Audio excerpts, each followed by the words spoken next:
Hey guys, and welcome to JSON's weekly Bible study. We've been doing a series on testimonies based on 1 Peter 3, which says, always be prepared to give an answer to everyone who asks you to give the reason for the hope that you have. So today we have Phill. Phil's been around JSON for some time. You guys know him. And Phill, why don't you tell me a little bit about your story? Well, to start out, I was born to two addict parents, and I got passed around as a kid between my mom, my dad, and my grandma, just constantly. Didn't really have any stability. Finally, at 7, my grandma officially adopted me, and then I just stayed with her. And then moving on, we were living in California at the time, and kind of in a sketchy neighborhood, and I remember I wasn't even allowed to go around the block by myself because it was so dangerous. So her having that in mind, her sister lived up in northern Minnesota, called up my grandma and was like, this little town up here is really great for raising kids. So about the age of 10, we moved up to northern Minnesota. So I moved from Long Beach, California, to a town of 470 people, 10 miles from Canada. To say I felt like an outcast was an understatement. I felt like I was on a foreign planet. Just from right then, I'd always had behavioral issues, just with my rough childhood, so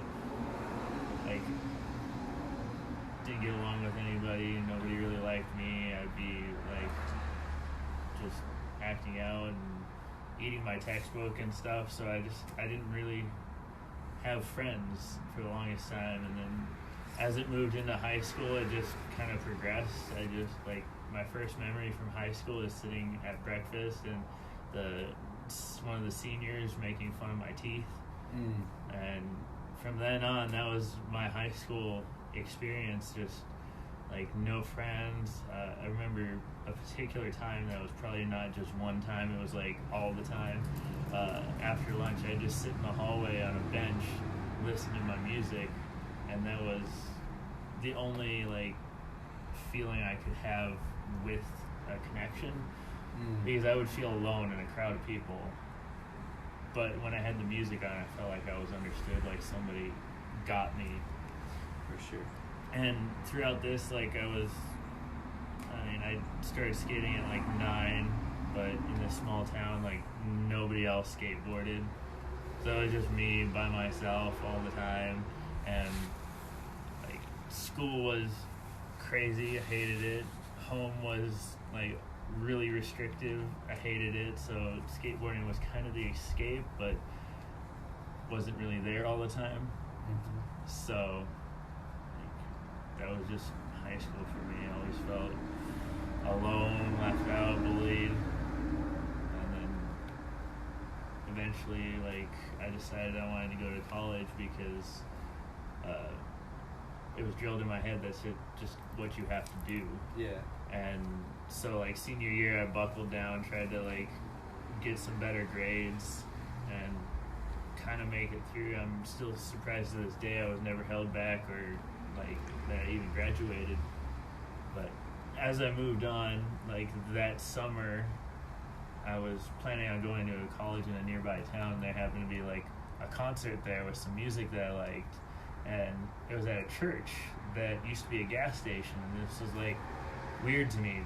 You got these gnarly screaming bands and at a church, and I'm this doesn't make sense. What's up with that? So when I finally went to college there, I decided I'd check the church out on a Sunday, and it's they rolled out the red carpet for me. It was crazy. Just I felt like I had value for the first time in my life, really. And now looking back, I see that was the first time I saw Christians actually being Christ-like, actually trying to be like Jesus. And I right around that same time period, I met a kid, and we ended up like stealing 4 vehicles in 24 hours. I started smoking. I met a friend from high school, started smoking pot. So like that's all in the back of my mind while they're like making me the center. Royalty. Yeah, they're treating me like royalty, and I feel like the scum of the earth. So like that dynamic was really strange for me, and it always felt safe to me, even like throughout my time bouncing around and like using drugs. I'd be in and out of relationships, sleeping around, just kind of going wild because of my restrictive upbringing. I was finally free. I could do what I wanted. And it started kind of like get in my mind like maybe I should like not be doing all this. Maybe I should settle down and do things right. When my court stuff for those vehicles, stealing those vehicles, was going through, and I could have been charged with 20 years and 4 felonies at 18. And when it finally like was all said and done, they just said, "Oh yeah, probation. You get through probation. You have a clean record." I'm like, what? And I remember my grandma was taking me to those, and I turned to her and said, "Wow, God really watches out for me." I just kind of understood it, even though I didn't know anything past that. I just knew He was watching out for me. So as that went, I got on probation. My using kind of increased, like to a point that I couldn't even skateboard anymore. Like I was just high all the time, and I couldn't function. And skateboarding has always been a passion to me, so that was really hard on me. So my depression, anxiety just continued to get worse. And one night I was just done with it, and I said, "God, if all I have is life ruled by drugs, I don't want a life at all." And I tried to kill myself and OD'd on drugs, and I just didn't want to live anymore and didn't see any point in it. But my family cared too much, and obviously I'm here, so they like took me into the hospital. They got me taken care of, and then I from there I decided that I needed help, so I started treatment. At the first treatment I was at, the first thing I recognized is that every time I used drugs, I should have been dead. And I thought, oh, I've only been doing this for like 2.5 years. I don't have that big of a problem. So that kind of dawned on me, and I started like seeking God, because like I understood that I was powerless. I couldn't change this. And as I finished that treatment, I was going to a different treatment that was called the Mustard Seed Program, and it was like Teen Challenge, where you do work all day instead of like groups or whatever. It's all faith-based though, and I was still like not really fully about Christians. I was about Jesus, but not the people. But I went there they fully accepted me, and yeah, I felt like that's what God wanted me to do. I felt like those people valued me. I knew it was what I needed to do. So the day before I went there, I got baptized, and like I went under and came up completely new, completely filled. Like all my old crud just like stayed in the water, and I came up like fresh. And I knew, like I'm like, yep, God's working still. Like I didn't fully understand what all of it meant, but I knew I wanted to follow God, and I knew He could do like this much better with my life than I did.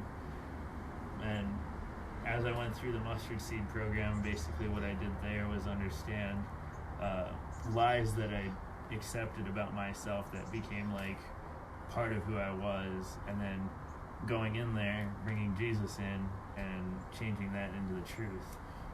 Most of the lies were around me feeling worthless, me being worthless, and Jesus comes in and said, "You are more, so much more."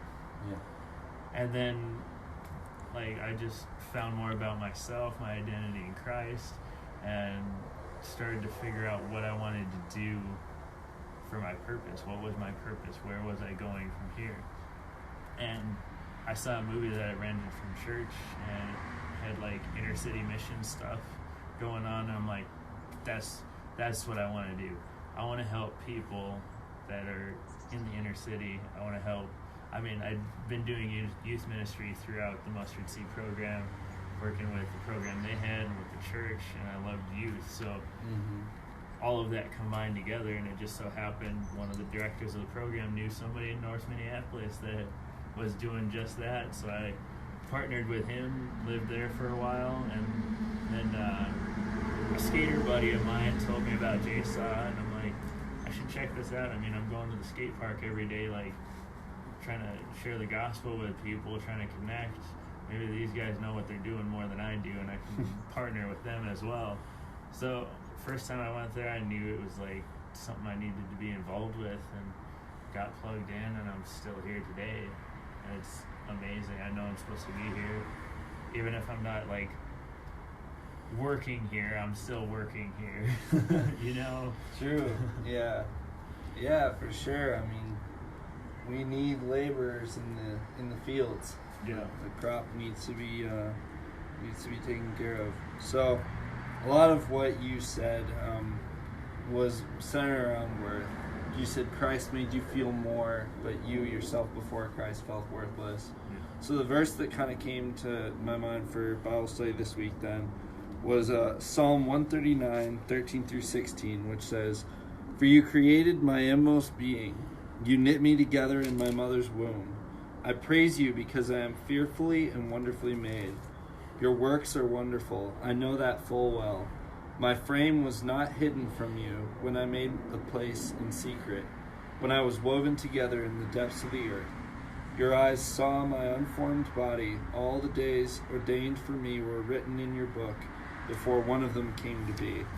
So as we look at Bible study this week, just know that like Phill is fearfully and wonderfully made. God has transformed his life in incredible ways for good works and things to move forward, and he can transform your life too. Thanks.